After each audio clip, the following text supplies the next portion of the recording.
Coach, hope you're doing well today. I'd love to just hear what you like and dislike about coaching against people who you know so well and who know you so well. Yeah, Jeff. Man, I guess I don't really have a preference for it. Coach Barnes and I, we're like family. He's a mentor for myself. Obviously worked for him for 9 years.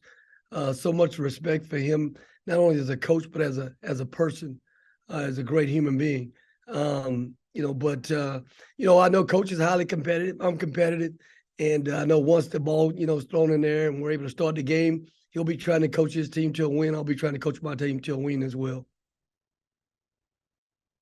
Roger Wallace, please. Hey, Coach. You might look at this as a step away from the Big 12. Man, you got a gauntlet coming up. How difficult is it to kind of refocus on this one and then, turn right around on Monday and get right back into the grind? Well, honestly, Roger, we approach every game like it's our biggest game because it's the one in front of us, and we never get too high, we never get too low, and this is a big game, obviously, because it's the next one on our schedule, and we never get ahead of ourselves. We deal with what we have in front of us, and we try to attack each day that way. Cliff Thornton, go ahead. Hey, Rodney, couple quick questions. You had mentioned Coach Barnes a minute ago. I know it's a busy time of year for you guys, but I was curious to know if you had heard from Rick at all, either whenever you immediately took over the program or whenever it was determined that you would be the head coach from here on out, and also just what this type of game could mean for a resume come March. Yeah, Cliff, I spoke to Coach shortly after the Rice game. Was the first time that he and I got a chance to visit about the situation, and we got a chance to have a really good talk. Some basketball, just some how his family's doing, how my family's doing, and we got a chance to connect and visit about things. You're talking about one of the elite programs in the country right now. Top 5, possibly deep top 2 in the country. A team that had the chance to make the Final Four. The Final Four good. Number 1 rated defense in the country. They've got size, they've got shooters, they got experience. They got a little bit of everything you need in terms of, being elite. So to go in and compete on their home floor against that quality opponent, for us to go in and have success, obviously we've got to do some things at a very elite level ourselves, but it'll be an incredible resume game for ourselves. We're able to go in and get that done.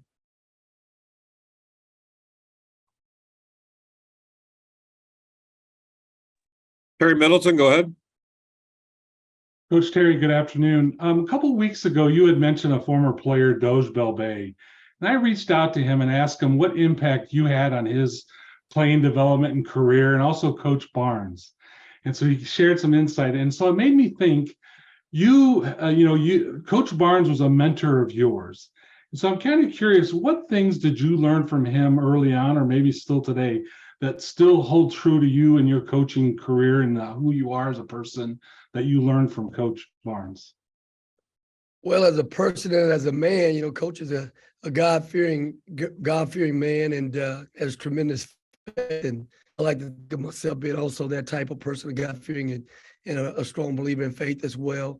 From a basketball standpoint, Coach's teams have always been teams that rebound really well, play physical, hard-nosed defense, and you win with that ingredient, every night in and night out. And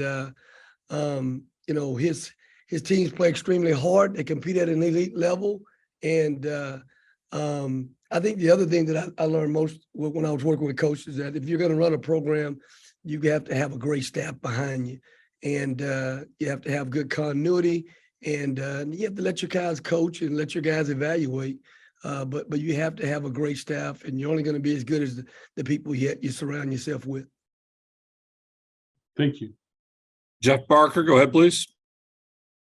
Hey, Ronnie, just one more on Coach Barnes. Just curious, that game last year at the Irwin Center, how special that was for you, he meant to your career, and seeing him get that reception. What was that for you guys and for Coach Barnes?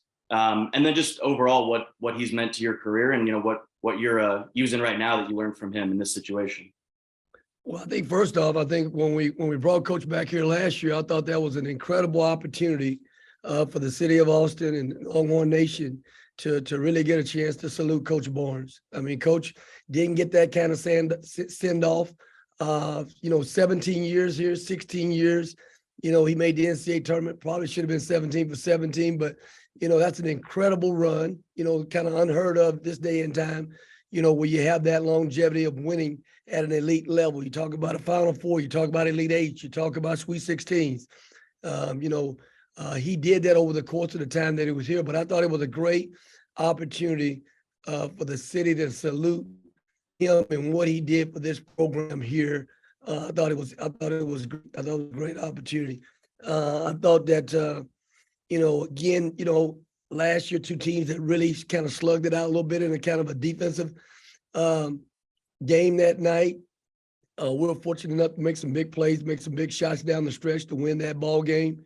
Coach Barnes gave me an opportunity to really, coach at the elite level. I started out at Baylor, and got a chance to go to UNC Wilmington for 4 years and work for Jerry Wainwright.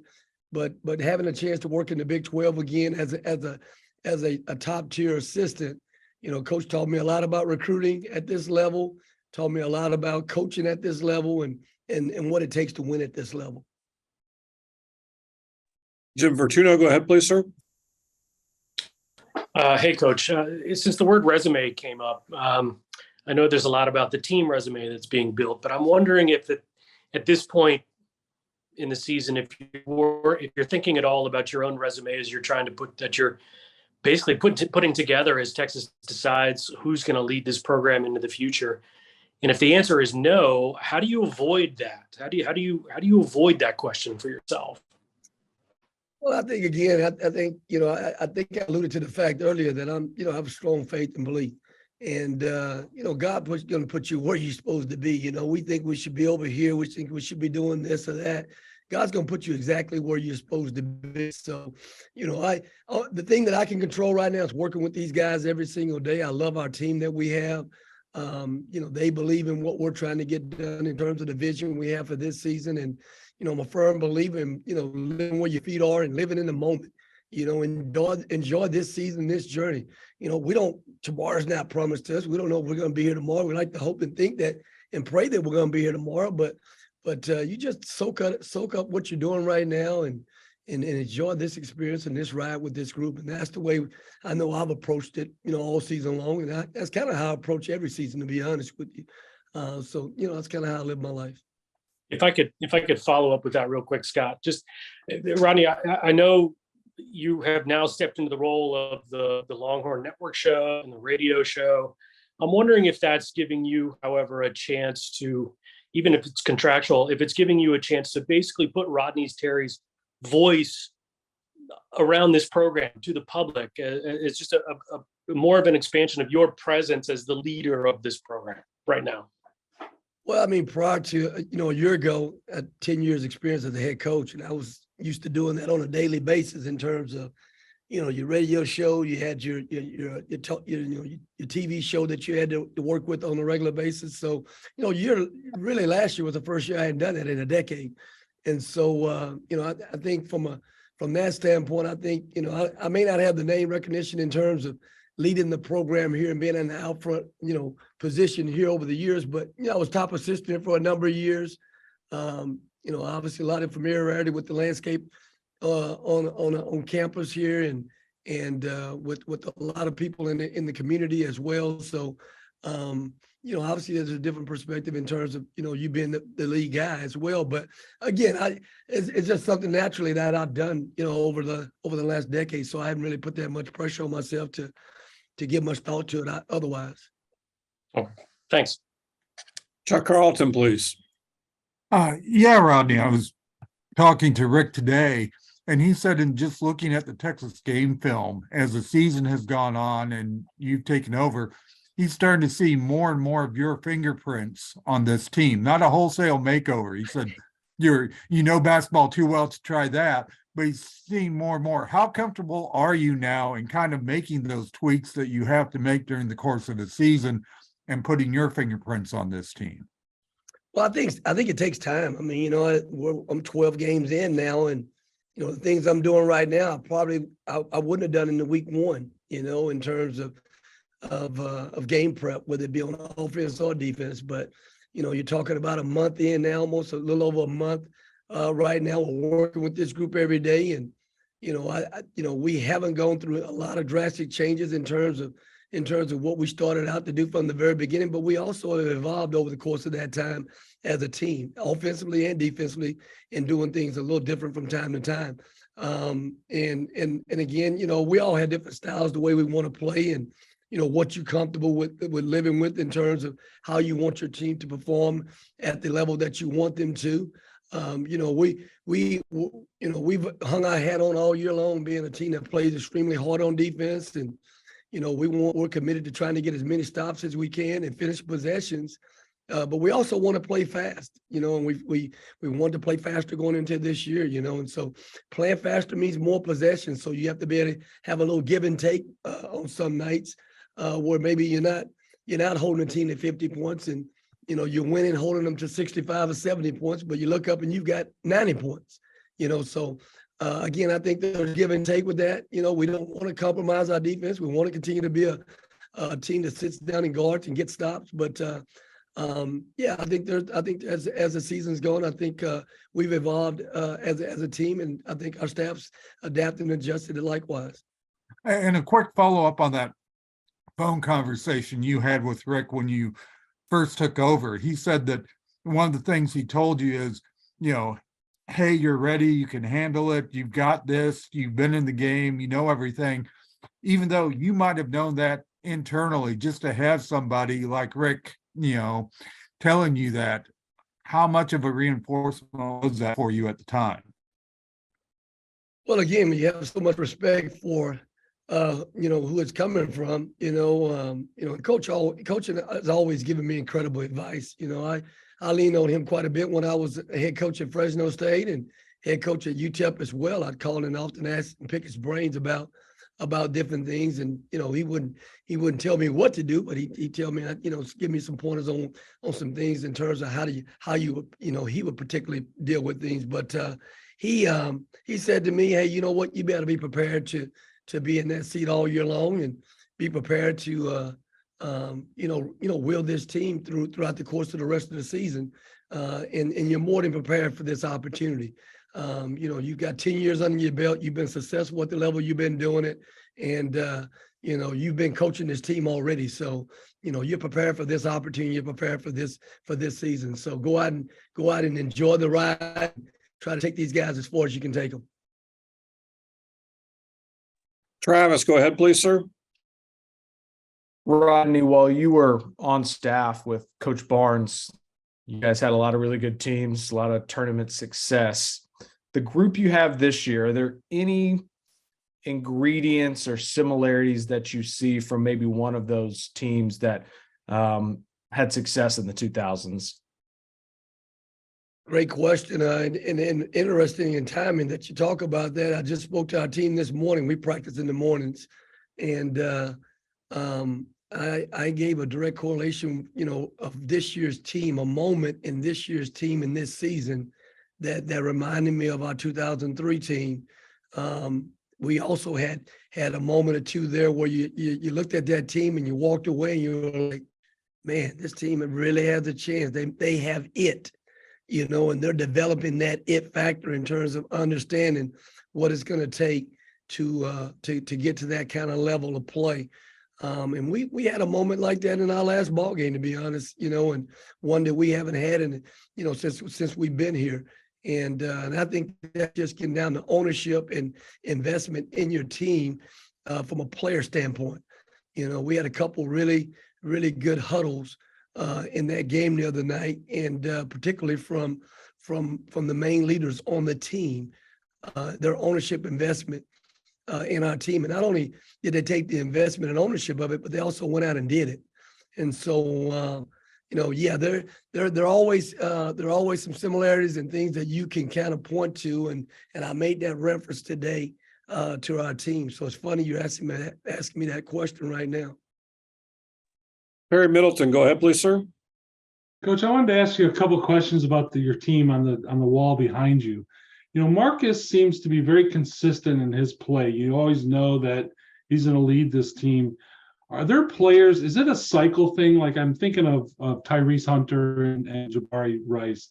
They're not, we've seen highs, and now I'm not sure if I'd call them lows, but they're playing at a different pace. Maybe is that just the cycle that happens throughout a season? And yeah, just curious of your thoughts on that. No, Terry, I think there's always an ebb and flow to the season. I think the best teams, I think to me, are teams that on any given night you can have someone be your leading scorer. And I think this team over the course of the 20 games that we played to this point right now, I think we're a pretty balanced team. And on any given night, we can have a different guy be a leading scorer for us. We've had, great bench production. Our guys have come off the bench and really understood and have bought into their roles right now in terms of what we need them to do when they come in games. And we've had guys come off the bench and be leading scorers for us at different times during this season. So we've got a well-balanced team, a team that I think that are really bought into team success. And I think what really makes us difficult to deal with is that any given night, anybody can come out and have a great night for us. Is it really, if I can follow on to that, is it really like a chess match where you and the other coaches see a scenario and this player can come in at that moment and address that scenario just like in chess? Well, I think that could happen over the course of a game, but I also believe that guys like Ontario Morris are going to be deciding factors in how far we go with our season as we continue to develop our bench and have our guys come in and play at elite levels. That makes your team elite.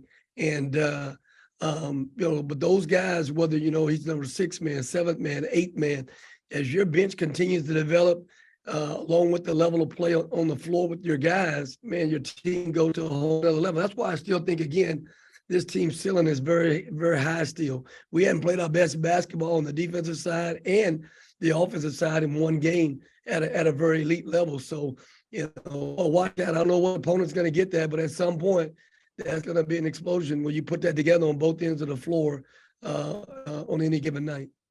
Coach, thank you. We'll go ahead to Roger Wallace. We still got a good 5-6 minutes left in this one, so please don't be shy. Go ahead, Roger. Hey, RT, so much of this is about, not just you, but the staff. Everybody came from somewhere to commit to this university, not realizing what was going to go down. How important has it been to have this veteran staff, and what's it been like working with them, moving from one chair to the other, and as well as you guys have kind of kept this thing rolling? Well, I think, Roger, from the very beginning, I think we had great chemistry with our staff from the start of the year. I think everybody, at the beginning, we're doing our roles at a very high level in terms of what our responsibilities and duties were for the team. And I think as we hit adversity and we had a change, I think it took everybody to even a higher level in terms of doing their job, and our staff's been stellar. They've been stellar with our team. They've been stellar. We've been stellar as a group in terms of having each other's back and understanding what we have to do day in and day out to try to improve this team, to put them in the best position to have an opportunity to be successful game in and game out. And even our GAs, everybody in our entire program have really stepped their level of workload up to another level. John Riley in the strength and conditioning, he's taking it to another level. Warren with the training. I think everybody just saw it as an opportunity to kind of like we do with our team. We have an injury with our team. Someone has a setback, next man up. And I think we've had that same type of mentality as a staff. Joe Cook, go ahead, please. Running with that lineup that had Brock at the 5 the other day, I know a lot of that has to do with y'all being able to hit shots, and being 8 of 13 from beyond the arc made that effective. But at least on the defensive end, if you're going to use that lineup against a team with size like Tennessee, what are things that you have to do? Whether it be Brock, Timmy, or even if you throw CB in there to play in the post, thing you have to do defensively to make those small lineups work against teams that have size. Well, I think you're going to have to obviously use, you have to have great ball pressure for one, and you're going to have to do a great job of really, you lose rim protection is what you lose when you lose the size there more than anything, because you're going to be able to stay with shooters. You're going to be able to, make guys take contested twos. You lose rim protection, you lose rebounding, so you have to have more of the ball pressure. You have to do a better job of really trying to stay with guys and take shots away. And then you have to have some level of physicality, on the glass, and sometimes it's, it's not how tall you are, how athletic you are, but it's the will in your heart if you want to be a guy that's competitive on that glass. Well, a lot of times in rebounding, we'll say the lowest man wins. It's not always the tall guy. It's not always the guy that can jump out of the building. It's the guy that's going to have the best leverage. And so we spend a lot of time talking about, hey, you're going to have, you're going to have to get low, get your guy out of there, wedge him out, and play physical and play big. Rim protection also, if you don't have the shot blocking ability, that can also be in the form of, taking charges. We like to try to pride ourselves in selling out and taking charges likewise. But I think to offset some of that, you have to play that way. You have to be able to rotate. You have to be able to switch. You have to have a physical mindset. And you have to have really good ball pressure. Chuck Carlton, go ahead, please, sir. Yeah, Rodney, I was wondering, since taking over, as much as you're focused on the team and the task at hand, what kind of, I guess, feedback or discussions you might have had with Chris Del Conte or anybody else in the administration? What are you hearing from them, or what's the exchange has been like? Well, Chuck, one, our administration has been very supportive of our team, our staff. They've been great throughout the whole process. They've been very transparent with what's going on and what needed to happen moving forward, for this season. And they're at, sometimes in practice, sometimes they come by, definitely after games in the locker room and congratulate our guys on their effort and obviously, how well they played and things of that nature. But they've just been very supportive in all aspects, and we really haven't got much outside of that other than trying to be as good as we can be this season and take this team as far as we can take them. But they've been nothing but supportive. Terry Middleton, go ahead. Coach Terry, so I'm curious, now that you're, the voice and the face of the program, how has it been for you to, you have a radio show, you're on the Zoom, you're the celebrity now in front of the program. How has that been for you? Is that a natural thing that you're connecting now with fans? You're the voice and the face of the program. Is that something that you embrace? Is it a challenge? Because I'm just curious your take on that. Well, I don't know about a celebrity, but I've always been one, and guys that I've worked for, they've been great head coaches, and myself likewise over the 10 years being a head coach. I think your program's about your players. You put your players first, and I've never been one to try to be out front and be about me. It's about, we're a players program, you know what I mean? And we try to do everything to put our guys in the forefront to be successful and be the face of the program. I don't need to be the face of the program. My face is not, pretty enough to be the face of the program. I like to have our guys out there. They're the ones out there having to do it day in and day out. And, I like to think that, my job is to put them in the best position to be successful doing that. But again, I lean on my experience over the 10 years. This is not something new for me. I've done this.